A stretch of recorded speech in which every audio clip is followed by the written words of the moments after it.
മനുഷ്യരെ തിരിച്ചറിയാനും മറ്റുള്ളവരോട് സ്നേഹത്തിലും സന്തോഷത്തിലും പെരുമാറാൻ, അത് ആ ജീവിതമാണ് ഇന്നത്തെ കുട്ടികൾ. പഠനത്തിൽ അവർ ഓട്ടോമാറ്റിക്കലി വളർന്നുകൊണ്ടിരിക്കുന്നുണ്ട്. ഞങ്ങളുടെ ജീവിതത്തിൽ എൻ്റെ മക്കൾക്ക് ഉണ്ടായ വിജയങ്ങളൊന്നും തന്നെ ഞാൻ പറയില്ല, ഞങ്ങൾ പറഞ്ഞു കൊടുത്ത് അങ്ങനെ വിജയത്തിൻ്റെ പിന്നാലെ അവരെ ഞങ്ങൾ പായിച്ചിട്ടില്ല. ബെസ്റ്റ് ആവാനായിട്ടാണ് ഞങ്ങൾ പറഞ്ഞിട്ടുള്ളൂ, ഫസ്റ്റ് ആവാൻ പറഞ്ഞിട്ടില്ല.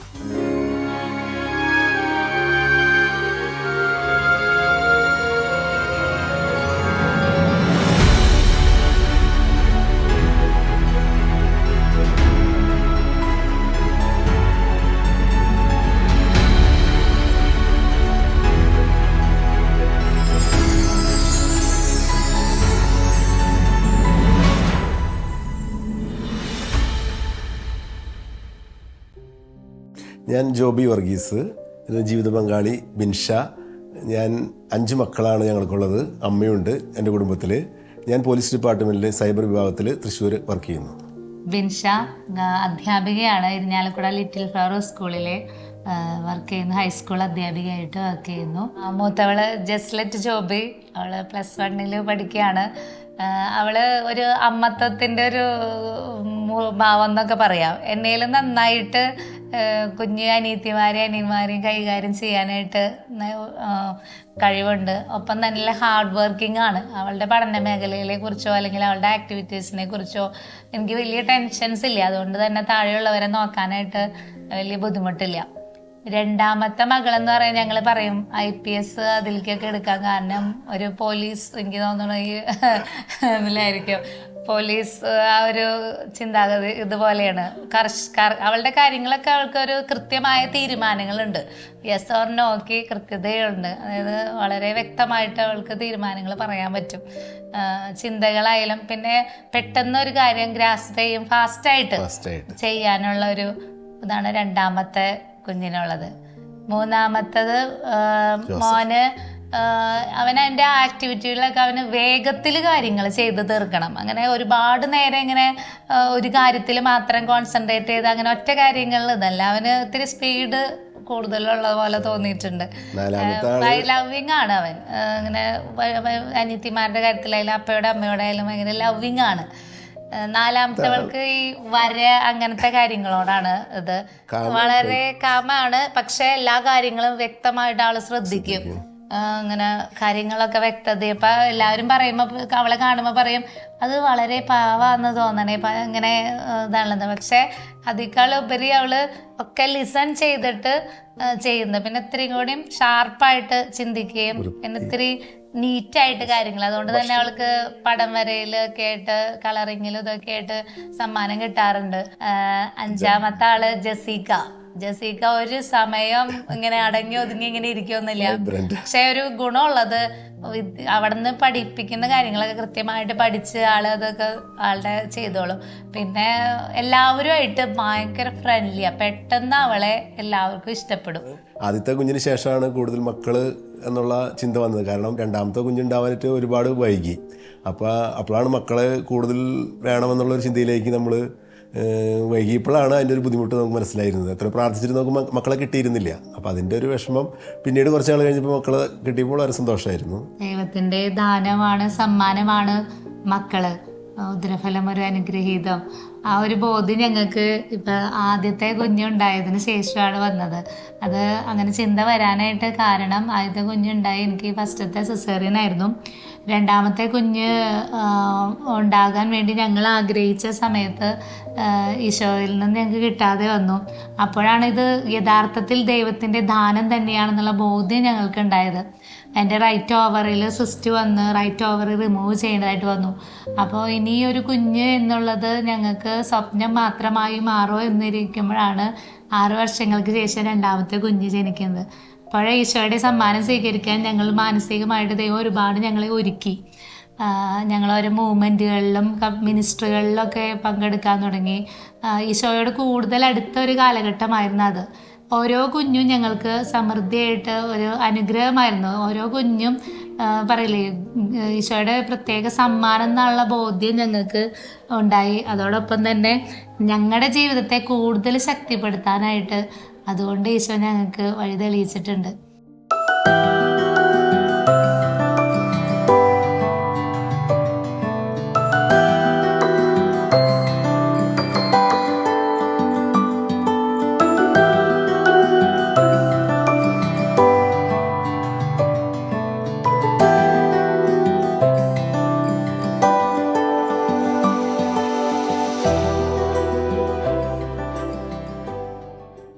ഞങ്ങളുടെ ജീവിതത്തിൽ സന്തോഷങ്ങളും ദുഃഖങ്ങളും തല്ലുപിടുത്തലുകളും ഉണ്ടായ സമയങ്ങളുണ്ട്.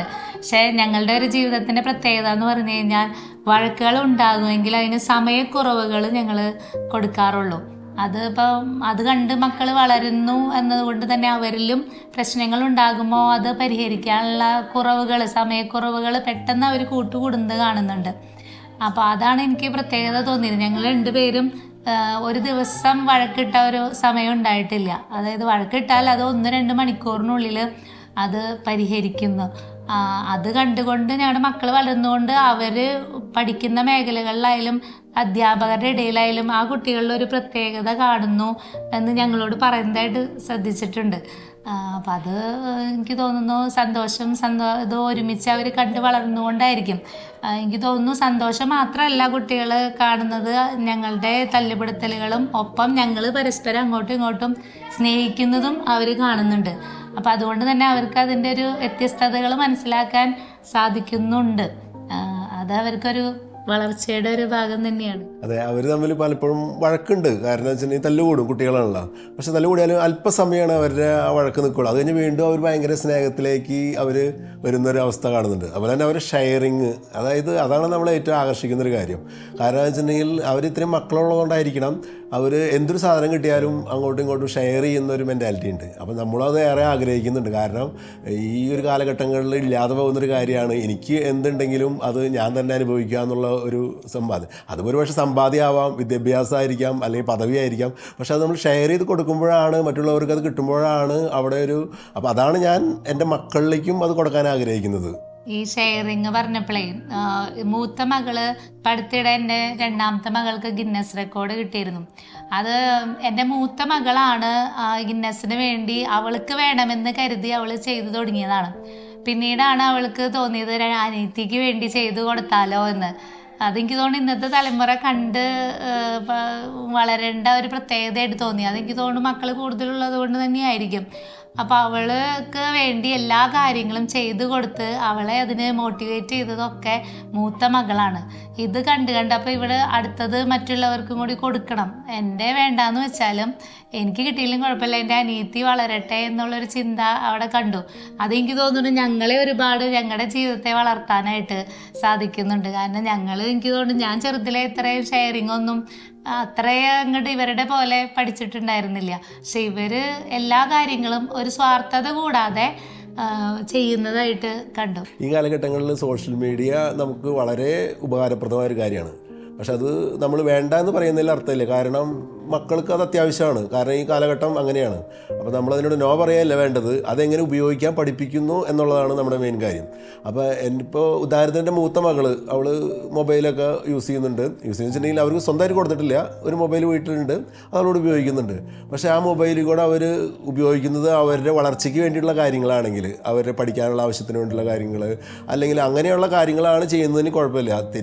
മറിച്ച് നോക്കുകയാണെങ്കിൽ ഇത് ഗെയിമിന് പോകാനോ, ഗെയിം അഡിക്റ്റ് ആവാനോ അല്ലെങ്കിൽ മറ്റുള്ള ആക്ടിവിറ്റീസിലേക്കൊക്കെ പോവുകയാണെങ്കിൽ തീർച്ചയായിട്ടും അതൊരു അഡിക്ഷൻ തന്നെയാണ്. പക്ഷേ നമ്മളത് നിയന്ത്രണം ആവശ്യമാണ്, നമ്മളത് നോക്കണം. കാരണം വെച്ചിട്ടുണ്ടെങ്കിൽ പല കുടുംബങ്ങളിലും സംഭവിക്കുന്നത് വെച്ചിട്ടുണ്ടെങ്കിൽ മൊബൈലാണ് അവരെ ഇരുത്താൻ വേണ്ടിയിട്ട് കയ്യിൽ കൊടുക്കുന്നൊരു വസ്തു. അവിടെ അത് അങ്ങനെ സംഭവിക്കുമ്പോൾ അതിൽ അവർ അഡിക്റ്റ് ആയിട്ട് പോകുന്നു. ചെറുപ്പത്തിൽ നമ്മൾ ഒരു പക്ഷേ താൽക്കാലികമായിട്ട് അവരെ അടക്കി ഇരുത്താൻ വേണ്ടി നമ്മൾ കൊടുക്കുന്നെങ്കിലും വലുതാവുമ്പോൾ അതൊരു അഡിക്ഷനായിട്ട് തന്നെ കാണുന്നുണ്ട് പല സംഭവം ചെയ്യും. അത് ഈ സോഷ്യൽ മീഡിയയിലുള്ള അഡിക്ഷൻ കൂടുതലായിട്ട് കുട്ടികൾക്ക് വരുന്ന അവർക്ക് കളിക്കാൻ കൂട്ടുകാരെ നമ്മൾ പ്രൊവൈഡ് ചെയ്തില്ല. ദാമ്പത്യ ജീവിതത്തിൽ മക്കൾക്ക് ജന്മം കൊടുക്കണമെന്ന് നമ്മൾ അത് കൊടുക്കാതിരിക്കുമ്പോൾ വീട്ടിൽ ഒന്നും രണ്ടും ഉള്ളൂ. പിന്നെ അവരെന്ത് ചെയ്യാനാ? അപ്പയും അമ്മയും ജോലിക്ക് പോകുന്നു. ഇപ്പം നിലവിൽ രണ്ടുപേരും ജോലിക്കാരാണ്. അവർക്ക് കൂട്ടുകാരെ പ്രൊവൈഡ് ചെയ്യാനായിട്ട് നമുക്ക് സാധിക്കാത്തത് തന്നെയാണ് ഏറ്റവും കുടുംബത്തിൽ മീഡിയയിലേക്ക് അഡിക്ഷൻ കൂടുന്നത്. ഇപ്പം ഞങ്ങളുടെ വീട്ടിൽ ഇത് കളിച്ചുകൊണ്ടിരിക്കില്ല, വേറെ കളികളിലേക്ക് കുട്ടികൾ തിരിഞ്ഞു. അപ്പം പിന്നെ അവർക്ക് അതിനോട് അഡിക്ഷൻ കുറയും.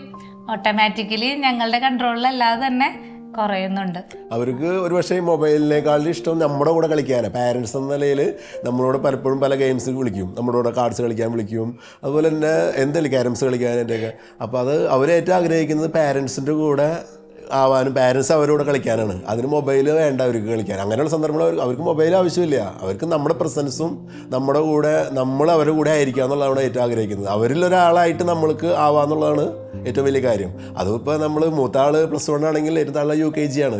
അപ്പോൾ എന്ന് വെച്ചിട്ടുണ്ടെങ്കിൽ പലപ്പോഴും നമ്മൾ ചില സമയങ്ങളിൽ നമ്മൾ +1 ഉള്ള ആ ലെവലിൽ നമ്മളെത്തും, ചില സമയത്ത് UKG ലെവലിലേക്ക് നമ്മൾ താഴും. ഞങ്ങളുടെ മാനസിക നില കൺട്രോൾ ചെയ്യാനും അത് ഉപകാരപ്പെടുന്നുണ്ട് കേട്ടോ. കാരണം കൊച്ചു കുട്ടികളുള്ളപ്പോൾ തന്നെ ഓട്ടോമാറ്റിക്കലി നമ്മുടെ സ്വഭാവത്തിൽ ആ ഒരു കുട്ടിത്വം, ആ ചിരിയും, നമ്മൾ ഈ ജോലിയുടെ തിരക്കൊക്കെ കഴിഞ്ഞ് വീട്ടിലെത്തി കഴിയുമ്പോൾ ഇവരുടെ ഒപ്പം കൂടുമ്പോൾ നമ്മൾ മൈൻഡ് ഒന്ന് റിലാക്സ് ആവണം. കാരണം എല്ലാ ഏജിലും ഉള്ളവരുണ്ട്. അപ്പോൾ അവരുടെ ഒപ്പം കൂടുമ്പോൾ നമ്മളും എനിക്ക് തോന്നുന്നു ഇത്രയും കൂടി യങ് ആയിട്ട് ഇരിക്കുന്നു തോന്നുന്നു. മക്കൾ കൂടുതലുണ്ടത് അതിനാൽ ഞങ്ങൾക്ക് ഫീൽ ചെയ്തിട്ടുള്ള കാര്യം ഉണ്ടാവും. എപ്പോഴും റിലാക്സ്, അതായത് ഇവരെ എവിടെയെങ്കിലും ഒന്ന് ആക്കിയിട്ട് കുറച്ച് നേരം ഇവിടെ എത്തിക്കഴിയുമ്പോൾ ഞങ്ങൾക്ക് ഈ വീട്ടിലിരിക്കുമ്പോൾ മണിക്കൂറുകൾ പറയില്ലേ, ദിവസങ്ങളായിട്ട് ഫീൽ ചെയ്യുന്ന ഒരു അവസ്ഥ തോന്നിയിട്ടുണ്ട്. അതിപ്പോൾ നമ്മൾ ചില സമയത്ത് അമ്മ വീട്ടിൽ ചിലപ്പോൾ ഒരാൾ രണ്ടാളെ കൊണ്ടുവന്നാക്കും. പക്ഷേ നമ്മൾ പറയും 5 പേരില്ല, ഒരാൾ പോയി മാറി എന്ന് വെച്ചിട്ട് നമുക്ക് കുറവ്. പക്ഷേ ആ ഒരാൾ മാറി ഇത് വളരെ ഫീൽ ചെയ്യും നമുക്ക്. അതായത് 5 പേരും 5 ക്യാരക്ടർ. അപ്പോൾ ഈ 5 പേരിലും 5 വ്യത്യസ്ത സ്വഭാവങ്ങളുള്ളത് കൊണ്ട് ഒരാളുടെ ഒരു ക്യാരക്ടർ അല്ലെങ്കിൽ ഒരു പ്രത്യേകത നമുക്ക് ഈ കുടുംബത്തിൽ ഇല്ലാണ്ടായി കഴിഞ്ഞിട്ടുണ്ടെങ്കിൽ അത് ഭയങ്കര ഒരു ബുദ്ധിമുട്ടാണ്. അത് പറഞ്ഞാൽ മനസ്സിലാവില്ല. അവർ പക്ഷേ അനുഭവിച്ചറിയണം. കാരണം വെച്ചിട്ടുണ്ടെങ്കിൽ ഒരാളുടെ ക്യാരക്ടർ വന്ന് അപ്പോൾ അതൊക്കെ അടുത്ത ആളുടെ അടുത്ത്, അപ്പോൾ നമ്മൾക്ക് അത് നഷ്ടപ്പെടുമ്പോൾ അത് വലിയൊരു വേദനയാണ്. അപ്പോൾ പിന്നെ പെട്ടെന്ന് തന്നെ തിരിച്ച് കൊണ്ടുവരാന്നുള്ള കണ്ടീഷനാകും.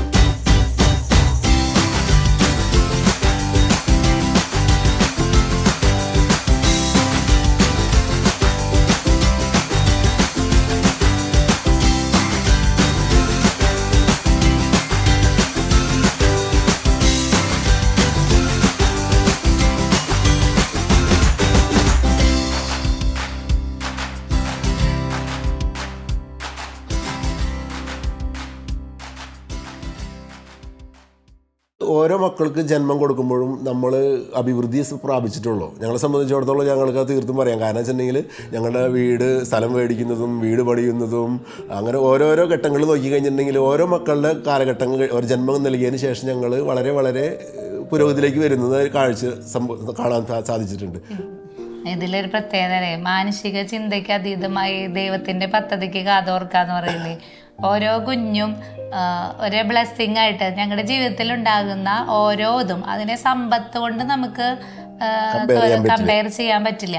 കാരണം ഓരോ കുഞ്ഞുണ്ടാകുമ്പോഴും ഞങ്ങൾ പുതിയ രീതിയിൽ ഞങ്ങളുടെ ജോലി സംബന്ധമായ രീതിയിലായാലും വളർച്ചയുണ്ടാകുകയും ഏത് മേഖലകളിലും ഇപ്പം ഞങ്ങൾ തറവാട് വീട് പൊളിച്ചു പണിയണമെന്ന് ആഗ്രഹിച്ചു ഇരുന്ന് 10 വർഷക്കാലം ഞങ്ങൾ അതിൻ്റെ പ്ലാൻ തയ്യാറാക്കിയിരുന്ന ഞങ്ങളിൽ വ്യത്യസ്ത ചിന്ത നയിച്ചത് ഈശോ തന്നെയാണ്.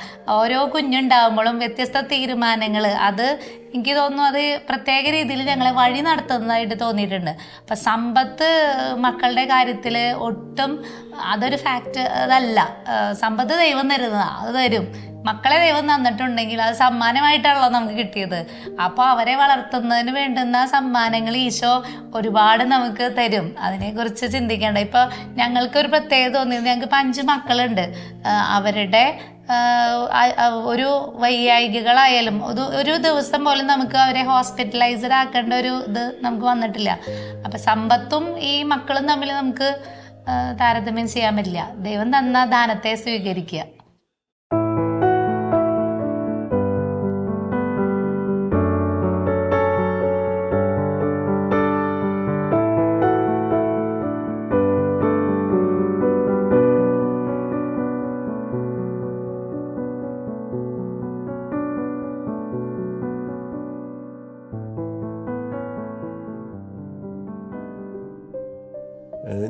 5 മക്കളെയും ഇതുവരെ കാറ്റീസം മുടക്കിയിട്ടില്ല. കാരണം എന്ന് വെച്ചിട്ടുണ്ടെങ്കിൽ കാറ്റീസം മുടങ്ങാതെ പോകുന്നുള്ള ഒരു വലിയൊരു ബോധ്യം അവർക്ക് ഞങ്ങൾ ചെറുപ്പത്തിൽ അതിന് കൊടുക്കുകയാണ്. കാരണം ഇതിൽ മൂത്ത മകളിപ്പോൾ 11th ആയി. അപ്പോൾ 2 സന്ദർഭങ്ങളിൽ സൺഡേയുള്ള അവൾക്ക് മത്സരങ്ങൾ വന്നു, സ്റ്റേറ്റ് തല മത്സരങ്ങളാണ്. അപ്പോൾ ഒരു ക്യാമ്പ് വന്നിരുന്നു. അപ്പോൾ നമ്മൾ എന്താ ചെയ്തത്, ഇവിടുന്ന് ഒരു ലെറ്റർ വാങ്ങിച്ച് നമ്മൾ ആ ഇടവകയിൽ, അതായത് തൃശ്ശൂർ പറഞ്ഞ കോമ്പറ്റീഷനിൽ പോയപ്പോൾ അവിടെ വെച്ചായിരുന്നു, അവിടെ ക്യാമ്പായിരുന്നു. അവിടെ ഒരു പള്ളിയിൽ കാറ്റീസം കൂടാനുള്ളൊരു അവസരം മേടിച്ച് അവിടെ നമ്മൾ കാറ്റീസം കുർബാനയിലും പങ്കെടുപ്പിച്ചു. അതുപോലെ തന്നെ ആലപ്പുഴയിൽ ഇപ്പോൾ അടുത്ത് നടന്നൊരു സംഭവമാണ്. ആലപ്പുഴയിൽ നിന്ന് ഇവിടുന്ന് ഒരു ലെറ്റർ കൊണ്ടുപോയി അവിടെ കാറ്റീസത്തിൽ കൂടി. അപ്പോൾ എൻ്റെ മക്കൾ ആരും തന്നെ മുടങ്ങാതെ കാറ്റീസത്തിൽ പങ്കെടുപ്പിക്കണമെന്നാണ് എൻ്റെ ആഗ്രഹം. അതുകൊണ്ട് തന്നെ ഞാൻ എന്തെങ്കിലും ചെറിയ പനിയോ എന്തെങ്കിലും നീരൊഴിച്ച് വരണമെങ്കിൽ അതൊന്നും സൺഡേ വരരുത്, വേണമെങ്കിൽ സ്കൂൾ മുടങ്ങിക്കോട്ടെ. സ്കൂൾ പക്ഷേ ഞാനൊരു പക്ഷേ ഇവർക്ക് വേണ്ടാന്ന് പറഞ്ഞിട്ടുണ്ടെങ്കിൽ പറയും വേണ്ട പോക്കോട്ടെ, സ്കൂളിൽ പോകണ്ട, നിങ്ങൾ ഇരുന്നോ, പ്രശ്നമില്ല. പക്ഷേ കാറ്റീസം മുടങ്ങാൻ ഞാൻ ഒരിക്കലും അനുവദിക്കാറില്ല. പക്ഷേ അവർ എല്ലാവരും തന്നെ പോകുമ്പോഴും അത് സന്തോഷമാണ്. അതുപോലെ തന്നെ ഞാൻ അവർക്ക് എന്തെങ്കിലും ഒന്ന് പള്ളിയിൽ നേർച്ചയിടാൻ വേണ്ടി എല്ലാ ആഴ്ചകളിലും കൊടുത്തുവിടും. അതൊരു കൊടുക്കൽ എന്നുള്ളൊരു ചിന്താഗതിയാണ്. കാറ്റീസം നമ്മൾ കാറ്റീസത്തിൽ പറഞ്ഞ് പഠിപ്പിക്കുന്നതോടൊപ്പം തന്നെ നമ്മൾ മറ്റുള്ളവർക്ക് എന്തെങ്കിലും കൊടുക്കുക എന്നുള്ള ഒരു സന്ദേശം കൂടി ഞാൻ അതോടൊപ്പം കൊടുക്കുന്നുണ്ട്. നമ്മൾ മതബോധനം ഏറ്റവും പ്രാധാന്യം കൊടുക്കണം. ആ ബോധനം നമുക്ക് കൃത്യമായി കിട്ടിയാൽ മാത്രമേ നമ്മുടെ മക്കളിൽ മൂല്യങ്ങൾ ഉണ്ടാവുള്ളൂ. മനുഷ്യരെ തിരിച്ചറിയാനും മറ്റുള്ളവരോട് സ്നേഹത്തിലും സന്തോഷത്തിലും പെരുമാറാൻ, അത് ആ ജീവിതമാണ് ഇന്നത്തെ കുട്ടികൾ. പഠനത്തിൽ അവർ ഓട്ടോമാറ്റിക്കലി വളർന്നുകൊണ്ടിരിക്കുന്നുണ്ട്. ഞങ്ങളുടെ ജീവിതത്തിൽ എൻ്റെ മക്കൾക്ക് ഉണ്ടായ വിജയങ്ങളൊന്നും തന്നെ ഞാൻ പറയില്ല, ഞങ്ങൾ പറഞ്ഞു കൊടുത്ത് അങ്ങനെ വിജയത്തിൻ്റെ പിന്നാലെ അവരെ ഞങ്ങൾ പായിച്ചിട്ടില്ല. ബെസ്റ്റ് ആവാനായിട്ടാണ് ഞങ്ങൾ പറഞ്ഞിട്ടുള്ളൂ, ഫസ്റ്റ് ആവാൻ പറഞ്ഞിട്ടില്ല. കാറ്റീസം ഞങ്ങൾ എത്ര തിരക്കുണ്ടായാലും, ഞങ്ങളുടെ ഏത് ജോലിയുടെ സംബന്ധമായ തിരക്കുണ്ടായാലും ഞങ്ങൾ അത്രയും എഫേർട്ട് എടുത്ത് തന്നെ കാറ്റീസത്തിൽ അവർ അതായത് വിശുദ്ധ കുർബാനയായാലും കാറ്റീസ് ആയാലും അവർക്ക് കൊടുക്കാൻ ശ്രമിക്കുന്നുണ്ട്. ആത്മീയ വളർച്ചയിൽ ഞങ്ങൾ ഒരു കപ്പിൾസ് മൂവ്മെൻറ്റിൽ ഏകദേശം ഒരു 10 വർഷത്തോളമായിട്ട് പ്രവർത്തിക്കുന്നുണ്ട്. അപ്പോൾ അത് തന്നെ ഞങ്ങൾക്ക് വലിയൊരു ഇരിഞ്ഞാട് രൂപതയുടെ കപ്പിൾസ് മൂവ്മെൻറ്റിലാണ്. അപ്പോൾ അത് തന്നെ ഞങ്ങൾ ആത്മീയമായിട്ട് ഞങ്ങളെ വളർത്താനായിട്ട് ഒരുപാട് സഹായിക്കുന്നുണ്ട് ആ ഒരു കൂട്ടായ്മ. അതിൽ തന്നെ മക്കളും അതോടൊപ്പം തന്നെ ഞങ്ങളോടൊപ്പം തന്നെ ഞങ്ങളുടെ മീറ്റിങ്ങുകളിലൊക്കെ പങ്കെടുക്കും. അപ്പോൾ അവരെയും അതിനൊരു വലിയ പ്രോത്സാഹനമാണ് കിട്ടുന്നത്. അവരുടെ ഒരു മിനിസ്ട്രിയുടെ ഒരു ടീമുണ്ട് കുട്ടികൾക്ക് വേണ്ടിയിട്ട്, കപ്പിൾസ് മിനിസ്ട്രി. ഇതിലെ പോലെ തന്നെ കുട്ടികളുടെ ഒരു മിനിസ്ട്രി ഉണ്ട്. അപ്പം അവർ നല്ല കുടുംബങ്ങളിൽ കുറേ മക്കളുമായിട്ട് അവർ കൂടുന്നു, വചനങ്ങൾ പങ്കുവയ്ക്കുന്നു. ഇപ്പം ഞങ്ങളായാലും വീട്ടിൽ ബൈബിൾ വായനയിലായാലും ഞങ്ങൾ പേഴ്സണലി സമയം കണ്ടെത്തുന്നു. കുട്ടികൾക്ക് വചനം പഠിപ്പിക്കാനുള്ള അവസരങ്ങളൊക്കെ കൊടുക്കാറുണ്ട്.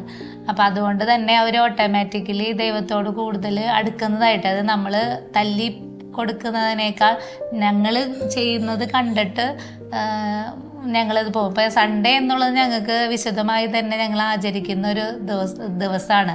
എപ്പോഴും ഞങ്ങൾ മിനിസ്റ്റർ, ഇപ്പം ഞങ്ങളുടെ വീട്ടിലൊരു ഗസ്റ്റ് വന്നാൽ ഞങ്ങൾ മിക്കതും വീട്ടിൽ സൺഡേയിൽ ഉണ്ടാവാറില്ല. കാരണം എന്തെങ്കിലും മിനിസ്ട്രി ആയിട്ട് ക്ലാസ് എടുക്കാനോ അതിൽ സെഷൻ ചെയ്യാനായിട്ട്, അതായത് ഈശോയ്ക്ക് വേണ്ടി ആ ദിവസം ഞങ്ങൾ മാറ്റി വെച്ചിട്ട് മിനിസ്ട്രിയിൽ ചെയ്യുന്നുണ്ട്. അത് സൺഡേ തന്നെയല്ല, ബാക്കിയുള്ള ദിവസങ്ങളിൽ വർക്കിംഗ് അല്ലാത്ത ദിവസങ്ങളിലും നമ്മൾ മാറ്റിക്കണം. അതായത് നമ്മുടേതായ കുറച്ച് സമയം, നമ്മൾ ഒരുപാട് കാര്യങ്ങൾക്ക് വേണ്ടി സമയം ചെലവഴിക്കുന്നത്, അതിൽ കുറച്ച് സമയം ഈശോയ്ക്ക് വേണ്ടി ഞങ്ങളുടെ ജീവിതത്തിൽ മാറ്റി വയ്ക്കാനായിട്ട് ഞങ്ങൾ തയ്യാറാണ്.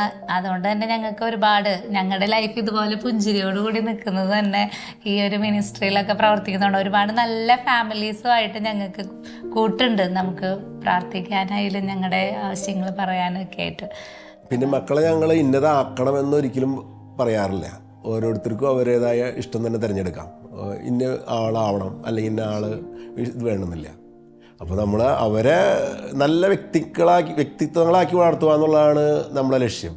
അപ്പോൾ കാറ്റിസം അതിനൊരു വഴി, അതുപോലെ തന്നെ നമ്മുടെ ജീവിതവും അതിനവർക്ക് ഒരു മാതൃകയാക്കി കൊടുക്കാറുണ്ട്.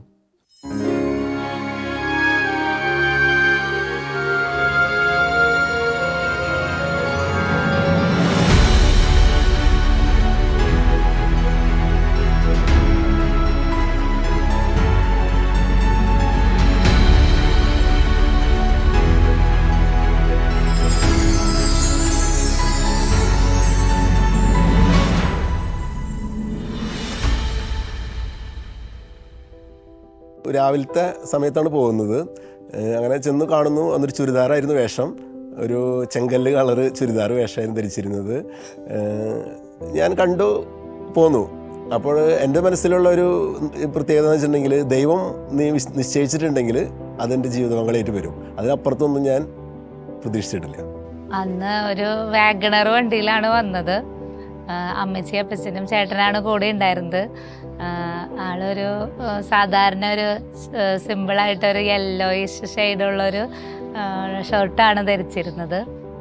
എക്സിക്യൂട്ടീവ് സ്റ്റൈലിലാണ് വന്നിരുന്നത്. ഒന്ന് എന്നെ വളരെ കെയർ ചെയ്യും. അതായത് എനിക്ക് എന്ത് ഒരു വിഷമം വന്നാലും അത് പെട്ടെന്ന് തന്നെ വന്ന് എന്നോട് ചോദിക്കുക, എന്താണ് അതിനുള്ളൊരു സൊല്യൂഷൻ കണ്ടെത്തും. എൻ്റെ ഇഷ്ടങ്ങളാണ് ഏറ്റവും കൂടുതൽ നോക്കുക. എൻ്റെ മക്കളുടെ ഇഷ്ടങ്ങൾക്ക് അനുസരിച്ചാണ്. ആളുടെ ഒരുപാട് കാര്യങ്ങൾ വേണ്ടാന്ന് വെച്ചിട്ടായാലും ഞങ്ങളുടെ കാര്യങ്ങൾ നടത്താനുള്ള ഒരു സഹന ചിന്ത എൻ്റെ ജീവിത പങ്കാളിക്കുണ്ട്. എന്നെ കെയർ ചെയ്യണവരെ എൻ്റെ മക്കളെയും കെയർ ചെയ്യും. അതായത് ഞങ്ങളുടെ മക്കളെ കെയർ ചെയ്യുന്ന ഒരു ഇതുണ്ട്. അതും നല്ലൊരു ക്വാളിറ്റി ആയിരിക്കണം. ദിവ്യബലിയിൽ എല്ലാ ദിവസവും പങ്കെടുക്കുന്ന ഒരു ജീവിത പങ്കാളിയാണ് എൻ്റെ കൂടെ. അതാണ് ഏറ്റവും വലിയ സമ്പത്ത്. അതുകൊണ്ട് തന്നെയായിരിക്കും ആ ഒരു സ്നേഹവും സന്തോഷവും ഞങ്ങളിലേക്ക് കൂടുതൽ എത്തിക്കാൻ ശ്രമിക്കുന്നു. എല്ലാവരോടും വളരെ സോഷ്യലായിട്ട് പെരുമാറും. ആരോടും മനസ്സിൽ വെറുപ്പോ വിദ്വേഷമോ ഒന്നും വെക്കില്ല. പെട്ടെന്ന് തന്നെ എന്തെങ്കിലും വിഷമം ഉണ്ടായി കഴിഞ്ഞിട്ടുണ്ടെങ്കിൽ അത് പോയി സോൾവ് ചെയ്യും ചെയ്യും. എൻ്റെ ജീവിത പങ്കാളിയാണ് ഏറ്റവും ആദ്യം മക്കൾ വേണമെന്ന് എന്നോട് പറഞ്ഞത്. എൻ്റെ വീട്ടിൽ 2 മക്കളായിരുന്നു. ഞാനെൻ്റെ ജ്യേഷ്ഠനായിരുന്നു. അതുപോലെ എൻ്റെ ജീവിത പങ്കാളിയുടെ വീട്ടിലും 2 മക്കളായിരുന്നു. അപ്പോൾ അതുകൊണ്ട് തന്നെ ഞാനെൻ്റെ ചേട്ടൻ തമ്മിൽ 7 വയസ്സിന് വ്യത്യാസമുണ്ട്. അപ്പോൾ എനിക്കൊരു മുതിർന്നു വരുന്ന സമയത്ത് എൻ്റെ ചേട്ടനെ എനിക്ക് കിട്ടിയില്ല. കാരണം ചേട്ടൻ ജോലി സംബന്ധമായിട്ട് പുറത്തേക്ക് പോയി. അപ്പോൾ എനിക്കതൊരു അലോൺനെസ് ഫീൽ ചെയ്തിട്ടുണ്ട് പലപ്പോഴും. അപ്പോൾ എൻ്റെ കുട്ടികൾക്ക് ഉണ്ടാവാതിരിക്കാൻ വേണ്ടിയിട്ട്, അപ്പോൾ മൂത്ത ആൾ ഇപ്പോൾ 11th പഠിക്കുന്നു, ഏറ്റവും താഴെയുള്ള ആൾ UKG പഠിക്കുന്നു. അപ്പോൾ അവരുടെ കൂടെ നമ്മളായിരിക്കുമ്പോൾ നമ്മളെപ്പോഴും കുട്ടികളാണ്. അവരുടെ പ്രായത്തിനനുസരിച്ച് നമ്മളെ പ്രായം കുറഞ്ഞു വരുന്നതാണ് എനിക്ക് തോന്നിയിട്ടുള്ളത്. ജീവൻ്റെ മൂല്യം ഉയർത്തിപ്പിടിക്കാൻ നമ്മൾ ആഗ്രഹിക്കുന്നുണ്ടെങ്കിൽ ആ ഒരു സമയത്തിന് അകലച്ച കൊടുക്കാതിരിക്കുകയാണ് നല്ലത്. ജീവിതത്തിൽ ഒരുപാട് സമ്പത്ത് എന്നതിനേക്കാൾ ഉപരി നമ്മൾ ദൈവത്തിൻ്റെ പദ്ധതിക്ക് കാതോർക്കാൻ ഒരുങ്ങുന്നുണ്ടെങ്കിൽ ഉറപ്പായിട്ടും ആ ഒരു കൃത്യത വെച്ചുകൊണ്ട് ജീവിതത്തിലേക്ക് പ്രവേശിക്കണം. അതുകൊണ്ട് ഒരിക്കലും ജീവിതത്തിൽ ഒരുപാട് നഷ്ടങ്ങൾ സംഭവിക്കേണ്ടി വരില്ല. നന്മ തന്നെയാണ് വരികയുള്ളൂ. വർഷങ്ങളായിട്ട് ദിവസവും പള്ളിയിൽ പോവുകയും അതുപോലെ തന്നെ കുമ്പസാരിക്കുകയും ചെയ്യുന്ന ഒരു വ്യക്തിയാണ് ഞാൻ. ഒരുപാട് പേഴ്സണൽ പ്രയറിന് എല്ലാ ദിവസവും കുറച്ച് സമയം കണ്ടെത്താനും ശ്രമിക്കുന്നുണ്ട്. അതിനേക്കാളുപരി എന്നെ ദൈവം ഏൽപ്പിച്ച ഒരുപാട് ഉത്തരവാദിത്തങ്ങളുണ്ടല്ലോ. ആ ഉത്തരവാദിത്തങ്ങൾ ഏറ്റവും വിശ്വസ്തയോടെ കൂടി, അതെൻ്റെ അധ്യാപന മേഖലയായിക്കോട്ടെ, എൻ്റെ കുടുംബത്തിൽ എൻ്റെ മക്കളെ നോക്കുന്നത്, ജീവിത പങ്കാളിയുള്ള കരുതലായിക്കോട്ടെ, അതെല്ലാം വ്യക്തമായും കൃത്യമായും ചെയ്യാനായിട്ടുള്ളൊരു കൃപയ്ക്കാണ് ഞാൻ പ്രാർത്ഥിക്കാറും. അത് ചെയ്യുമ്പോഴാണ് എനിക്ക് തോന്നുന്നത് എൻ്റെ ഈശോയോട് എനിക്ക് കൂടുതലായിട്ട് ഈശോയ്ക്കുള്ള സമ്മാനം കൊടുക്കുന്നത്. ആ ഒരു ബന്ധമാണ് എല്ലാം പേഴ്സണലായിട്ടൊരു ഫ്രണ്ട്ലി ടോക്കാണ് ഞാനും ഈശോയും തമ്മിലുള്ളത്. ദശാംശം കൊടുക്കുന്നൊരു ഫാമിലിയാണ് ഞങ്ങളുടെ ഫാമിലി. കാരണം ഞാൻ വർഷങ്ങളായിട്ട് അത് മാറ്റിവെച്ച് കൃത്യമായിട്ട് അത് കൊടുക്കുന്നു. അതുപോലെ തന്നെ സമയത്തിൻ്റെ ദശാംശം ഞങ്ങൾ കൊടുക്കുന്നുണ്ട്. കാരണം സമയം നമ്മൾ സഭയ്ക്ക് വേണ്ടിയിട്ടും മറ്റുള്ള നല്ല പ്രവർത്തികൾ ചെയ്യാൻ വേണ്ടിയിട്ട് സമയം കണ്ടെത്തുന്നുണ്ട്. ഞങ്ങൾ ഏതൊരു കാര്യവും എൻ്റെ ജീവിത പങ്കാളി അറിഞ്ഞാൽ ഞാനറിയും. എൻ്റെ ഏതൊരു കാര്യവും എൻ്റെ ജീവിത പങ്കാളി അറിയും. ഞങ്ങൾ തമ്മിലിടയിൽ ഒരു സാധനം ഒളിച്ച് ഹൈഡ് ചെയ്ത് വയ്ക്കുന്നില്ല. കാരണം അത് എൻ്റെ മക്കളോട് ചോദിച്ചാൽ അറിയാൻ പറ്റും. കാരണം വെച്ചിട്ടുണ്ടെങ്കിൽ മക്കൾ എന്ത് തെറ്റ് ചെയ്താലോ അല്ലെങ്കിൽ എന്ത് ശരി ചെയ്താലോ അത് ഞങ്ങൾ അറിഞ്ഞിരിക്കും. ഞങ്ങളുടെ കയ്യിലുള്ള ഒരു മറച്ചു വയ്ക്കുന്നൊരു ഇല്ല. കാരണം അതുകൊണ്ട് തന്നെ ഞങ്ങളുടെ ലൈഫ് വളരെ സ്മൂത്താണ്. മക്കളുണ്ടായതിനു ശേഷം മക്കളെ കൊണ്ടുപോകുമ്പോഴാണ് നമുക്ക് അതിനൊരു സന്തോഷം ഉണ്ടാവാറുള്ളൂ. അല്ലാത്ത മക്കളില്ലാത്ത സമയത്താണെങ്കിൽ നമുക്ക് 2 പേരും കൂടുമ്പോൾ യാത്രയ്ക്ക് ഒരു ഇതുണ്ടായിരുന്നു. പക്ഷേ മക്കൾ വന്നതോടുകൂടിയിട്ട് മക്കളില്ല ഒഴിവാക്കിയിട്ടുള്ള യാത്ര നമുക്ക് അങ്ങനെ ഇഷ്ടപ്പെടുന്നില്ല. മക്കളെ വേണം കൂടാൻ, എന്നാലാണ് നമുക്കൊരു സന്തോഷം ഫീൽ ചെയ്യുന്നുള്ളൂ.